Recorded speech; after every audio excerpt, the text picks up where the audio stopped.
আজ বিশ্ব আদিবাসী দিবসে এই যে মহতী অনুষ্ঠান, তাতে আগত সমস্ত আদিবাসী ভাই বোন এবং সমস্ত উদ্যোক্তা, পার্টি কার্যকর্তা সবার প্রতি আমার জোহার এবং নমস্কার। আমরা জঙ্গলমহলের লোক, বহু বছর ধরে আমরা এখানে থাকছি। বনে জঙ্গলে শান্তিতে আমরা থাকি, বন জঙ্গল নিয়ে থাকি, ভগবান যেটুকু দিয়েছেন তাই নিয়ে আনন্দে থাকি। চাষবাস যা হয়, যেমন বৃষ্টি হয়, তাতেই জীবনযাপন করতে আমরা অভ্যস্ত, কষ্ট করতে আমরা ভয় পাই না। কিন্তু ইদানিং সারা দুনিয়া জুড়ে যেমন মানুষের এই যে ভোগের ইচ্ছা, সব কিছু দখল করে নেওয়ার ইচ্ছা, জঙ্গল কেটে সাফ করে দিচ্ছে, জঙ্গলের সম্পদ লুট হয়ে যাচ্ছে। তার ফলে তো জঙ্গলের মানুষ, আদিবাসী মানুষকে নিজের জায়গা ছেড়ে এদিকে ওদিকে ছুটতে হচ্ছে পেটের টানে। আমাদের প্রয়োজন সামান্য, কিন্তু সেইটুকুর জন্য আমাদেরকে বাড়ির বাইরে, এলাকার বাইরে, জেলার, রাজ্যের বাইরে যেতে হচ্ছে। তাই আজকের দিন আদিবাসী সমাজের স্বাভিমানের, সম্মানের দিন, তাদের অধিকারকে রক্ষা করার দিন, তাদের যে সমস্যা, তাদের যে অভাব অভিযোগ, সেটা আলোচনা করার দিন।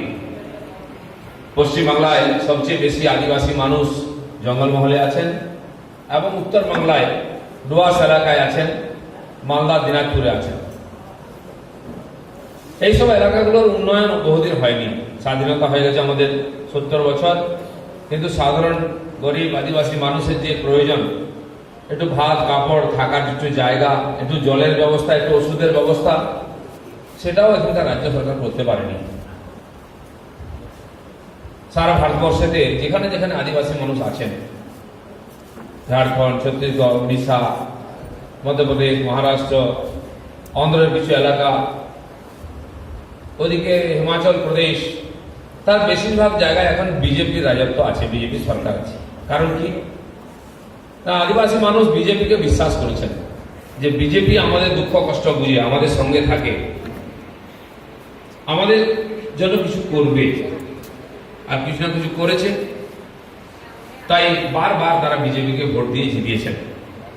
আর এবারে পশ্চিমবাংলায় যে ভোট হলো পঞ্চায়েতে, সেই ভোটেতেও দেখুন উত্তর বাংলা এবং জঙ্গলমহলেতে বিজেপি সবচেয়ে ভালো রেজাল্ট করেছে। কারণ কি?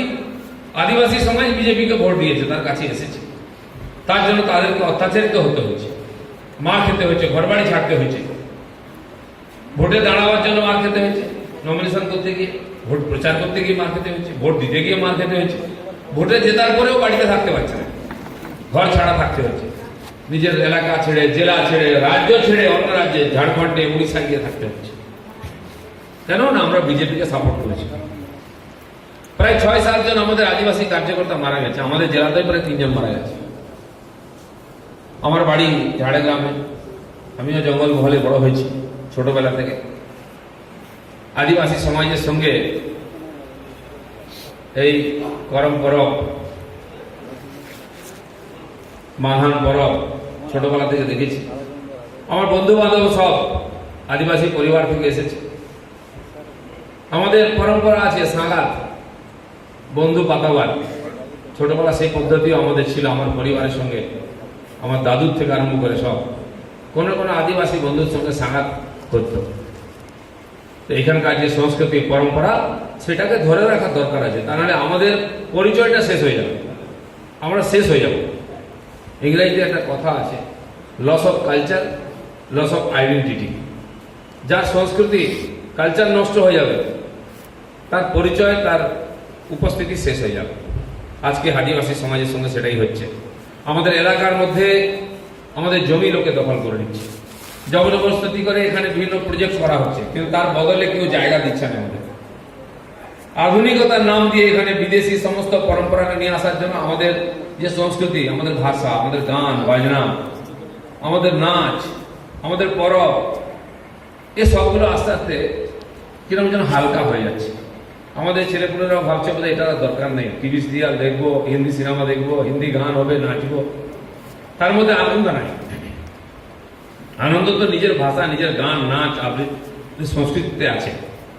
সেই জন্য আমাদের যে পরব আছে, করম পরব আছে, মান্না পরব আছে, বা জঙ্গলমহলের টুসু ভাদু যে আছে, সেটাকে আমাদের ধরে রাখতে হবে। তাহলে আমাদেরকে লোকে মনে করবে। আর এই জায়গায় জমি চলে যাওয়ার জন্য, আমাদের পেটের জন্য আমাদেরকে অনেক জায়গায় চলে যেতে হচ্ছে। আমাদের সময় থেকে দূরে চলে গেলে আমাদের ভাষা ভুলে যাচ্ছে, আমাদের ছেলেগুলো ভাষা জানে না। এখন আমাদের সাঁওতালি ভাষাকে আলচিকিকে সরকারি স্বীকৃতি দিয়েছে। এখানে অনেক পণ্ডিত মানুষ আছেন, তারা আমার কাছে আসেন, সেই ভাষার যাতে প্রচার হয় তার চেষ্টা হচ্ছে, তাতে পরীক্ষা দেওয়ার সুযোগ এসছে, কিন্তু টিচার নেই সব জায়গায়। আদিবাসী স্কুলে, এলাকা স্কুলেও আদিবাসী শিক্ষা দেওয়ার জন্য টিচার নেই যথেষ্ট। তার জন্য আমরা চেষ্টা করছি যাতে এটা হয়। কিন্তু আদিবাসী মানুষ অল্পে সন্তুষ্ট বলে অনেকে তাদেরকে বোকা হবে। আমরা লোভ করি না, কারো জিনিসে হাত দিই না, কারো জিনিস দিকে তাকাই না। তাই এখন যে রাজ্য সরকার আছে, মমতা ব্যানার্জি 2 টাকা কিলো চাল দিয়ে ভাবছেন যে আমাদেরকে কিনে নিয়েছে।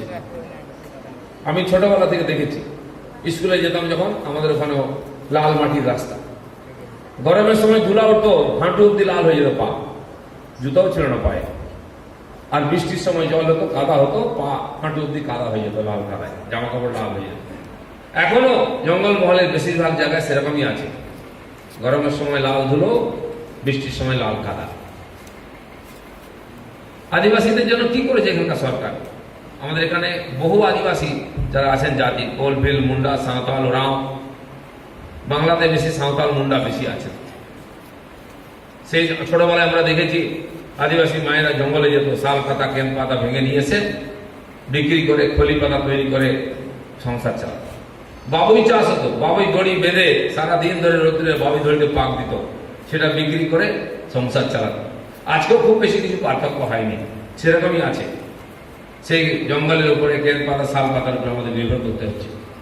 কাজকর্ম, চাকরি বাকরি চাইলে পাশের রাজ্য ঝাড়খণ্ডে যেতে হচ্ছে, রাঁচি, বোকারো, জামশেদপুর, সেখানে যেতে হচ্ছে, দলবুমগড়। আর সেখানে গিয়ে আমরা হারিয়ে যাচ্ছি, আমাদের ভাষা হারিয়ে যাচ্ছে, আমাদের সংস্কৃতি হারিয়ে যাচ্ছে। সেই জন্য জঙ্গলমহল মানুষের যে অধিকার ছিল বন জঙ্গলে, সেটাও রাখতে হবে, নিজের ভাষা সংস্কৃতিকে বাঁচিয়ে রাখতে হবে, এখানে উপার্জনের ব্যবস্থা করতে হবে। আজকে ঝাড়খণ্ডে তো বেশি আছে আদিবাসী, সেখানে আমাদের সরকার হয়েছে, আদিবাসী মুখ্যমন্ত্রী হয়েছে, সেখানে কিছু কিছু উন্নতি হচ্ছে। সেখানকার মানুষকে পালাতে হয় না, এখানকার মানুষকে ওখানে যেতে হবে। তাই এখানকার উন্নয়ন করতে গেলে এখানেও পরিবর্তন করতে হবে। আমাদের ভারতীয় জনতা পার্টি সরকার যেখানে এসেছে সেখানে গরিব মানুষের উন্নয়ন হয়েছে। আমাদের প্রধানমন্ত্রী নরেন্দ্র মোদী, তিনি আদিবাসী না হলেও ওবিসি, পিছিয়ে থাকা সমাজের প্রতিনিধি, গরিব মানুষের চাওয়ালার বাড়ির ছেলে। তিনি প্রথম গিয়ে এই মায়েদের নামে গ্যাস দিয়েছেন, যার বাড়িতে তার ছেলে দিতে পারেনি, তার স্বামী দিতে পারেনি, মোদী তার বাড়িতে গ্যাস পৌঁছে দিয়েছেন। 5 কোটির বেশি মহিলাদের নামে উজালা যোজনার গ্যাস এসেছে। বাড়ি বাড়িতে পায়খানা তৈরি করে দিয়েছেন, যারা পাতার বাড়ি, টালির বাড়ি, ভাঙা বাড়ি থাকতো তাদের মাথার উপরে পাকার ছাদ করে দিচ্ছেন। কিন্তু এখানে পঞ্চায়েতে সব দুর্নীতিগ্রস্ত চোরেরা বসে আছে, তারা দিচ্ছে না আমাদের সুবিধা, টাকা পয়সা মেরে দিচ্ছে, তাই গরিব লোকের বাড়িও হচ্ছে না, পায়খানা হচ্ছে না। তাই বিজেপিকে আপনারা ভোট দিয়েছেন, যেখানে আমাদের পঞ্চায়েত হয়েছে, আমরা সাধারণ মানুষের, আদিবাসী মানুষের উন্নয়ন করব। আর এখানে যে হিংসার রাজনীতি চলছে, সবচেয়ে বেশি পিছিয়ে থাকা গরিব মানুষরা মারা গেছে, এসটি, এসসি, ওবিসি, মাইনরিটি, এরাই বেশি মারা গেছে ভোটে এবারে। তাদেরকে সবাই মারছে, সরকার মারছে, পুলিশ মারছে, গুন্ডারা মারছে, কারণ তারা অন্যায়ের বিরুদ্ধে দাঁড়িয়েছেন। এই বন্ধুগণ, আজকে আমরা সেই জন্য বিশেষভাবে আদিবাসী দিবস পালন করছি, যেমন আমাদের মান সম্মান অধিকার নিয়ে আমাদের নিজের জায়গায় থাকতে পারি, আমাদের ভাষা সংস্কৃতি নিয়ে আমরা থাকতে পারি, আমাদের কাপড় চোপড় পরা অভ্যাস যেন আমাদের থাকে, আমরা যেন ভুলে না যাই, আর কেউ যেন আমাদের কাছ থেকে ছিনিয়ে নিতে না পারে। তার জন্য আমাদের আদিবাসী দিবসের প্রতিজ্ঞা করতে হবে, শপথ নিতে হবে, সংকল্প করতে হবে। আমাদের যেমন ধর্ম সংস্কৃতি বাঁচাবো, আমাদের বন জঙ্গলের অধিকারকেও বাঁচাবো, আর আমাদের নিজের জায়গায় থেকে যেন মাথা উঁচু করে বাঁচতে পারি স্বাভিমানের সঙ্গে, তার ব্যবস্থা করব। ভারতীয় জনতা পার্টি আপনাদের সঙ্গে আছে, সব সময় আছে, থাকবে। আর প্রথমবার আমাদের পার্টি জঙ্গলমহলের একজন চাষির বাড়ির ছেলেকে রাজ্যের সভাপতি করেছে, আমার মতো একজন লোককে, যে জঙ্গলমহল থেকে গেছে, চাষির বাড়ি থেকে গেছে, কলকাতা থেকে আসেনি। এটা বিজেপি প্রথমবার করেছে, কারণ জঙ্গলমহলকে, এখানকার মানুষকে সম্মান দিয়েছে। আমাদের মাননীয় সভাপতি অমিত শাহ নিজে পুরুলিয়াতে এসেছেন, মিটিং করেছেন, যেখানে আমাদের সাধারণ আর এরকম পিছিয়ে থাকা সমাজের লোকেরা কাজ করতে গিয়ে মারা গেছেন টিএমসির আক্রমণে। মাননীয় প্রধানমন্ত্রী নিজে মেদিনীপুরে এসেছেন, সেটাও জঙ্গলমহল আদিবাসী এলাকা। কেন? এখানকার মানুষ যে লড়াই করেছে অধিকার রক্ষার জন্য, যে পরিবর্তনের জন্য, যে অত্যাচার সহ্য করছে তাদের সঙ্গে থাকার জন্য, তাদেরকে উৎসাহ সাহস দেওয়ার জন্য এসেছেন। সেরকম পশ্চিমবাংলার ভারতীয় জনতা পার্টি রাজ্য সভাপতি হিসেবে আমি বলছি, আমরা আপনাদের সঙ্গে আছি। বাঁকুড়া জেলা বা এই এলাকার সমস্ত কার্যকর্তারা আদিবাসী মানুষের অধিকার রক্ষার জন্য লড়াই করবে। আপনাদের সুখ দুঃখে আমরা থাকবো। যখন যা সমস্যা হবে আপনারা বলবেন, কারণ আমরা এক জায়গার মানুষ, একই জলবায়ু বড় হয়েছি, পরস্পরের সুখ দুঃখটা জানি। সেই জন্য আমি বাঁকুড়াতে এসেছি আজকে আদিবাসী দিবসে। যদি আপনারা জানেন, পরশুদিন মাননীয় অমিত শাহ কলকাতায় আসছেন, লক্ষ লক্ষ লোকের ভিড় হবে, সব জায়গায় মিটিং সিটিং চলছে, জায়গায় জায়গায় টিএমসির লোকেরা আমাদেরকে মারছে। কালকে 4-5 জায়গায় মারপিট হয়েছে। আমার গাড়ি এখানে ভেঙে দিয়েছে খাতড়াতে, শ্রমিকদের গাড়ি ভেঙে দিয়েছে ওখানে নদিয়াতে, ব্যারাকপুরে আমাদের ত্রিপুরার প্রেসিডেন্ট এসেছে, যুব মোর্চা সেখানকার প্রেসিডেন্ট, তাদেরকে মেরেছে, তাদের গাড়ি ভেঙেছে। আরো 2-3 জায়গায় গন্ডগোল হয়েছে। এখানে সুজিত অবস্থি এসছে, সেই মিটিং করতে গেছিল বুথে, সেখানে ঘিরে তাদেরকে মারামারি করা হচ্ছে। এই যে অত্যাচার চলছে তার একটাই কারণ, এখানকার সাধারণ মানুষ বিজেপির দিকে আছেন, বিজেপি বাড়ছে, তাই টিএমসি ভয় পেয়ে গিয়ে আমাদের ভয় দেখাচ্ছে। ওই গুন্ডাদেরকে আমরা ভয় পাই না, ওই পুলিশকে আমরা ভয় পাই না। যেভাবে লড়াই করে আমরা পরিবর্তন শুরু করেছি, এটা চালিয়ে যেতে হবে। আগামী বছর লোকসভা নির্বাচন হবে, সেখানে আমরা 22টার বেশি সিট জিতবো। সেখানে বাঁকুড়া জিতবো, পুরুলিয়া জিতবো, বিষ্ণুপুর, মেদিনীপুর, ঝাড়গ্রাম সব সিট জিতবো, কারণ জঙ্গল মহলের মানুষ আমাদের সঙ্গে আছে। আর 2021 সালে যখন বিধানসভা নির্বাচন হবে, সারা পশ্চিমবাংলায় বিজেপি জিতে এখানে সরকার গঠন করবে। এবং এত বছর ধরে যে সাধারণ মানুষ, গরিব মানুষ, আদিবাসী মানুষ যারা অত্যাচারিত হয়েছে, যারা কিছু পাননি, তাদের অধিকারকে ফিরিয়ে দেবে, তাদের সম্মান ফিরিয়ে দেবে, এই সংকল্প করে কলকাতাতে একটা মিটিং আছে 6টার সময়। পরশুদিন কি প্রোগ্রাম হবে, কেমন হবে, তার জন্য আমাকে যেতে হবে বলে আমি তাড়াতাড়ি একটু চলে যাবো বলে প্রথমেই কয়েকটি কথা আপনাদের বললাম।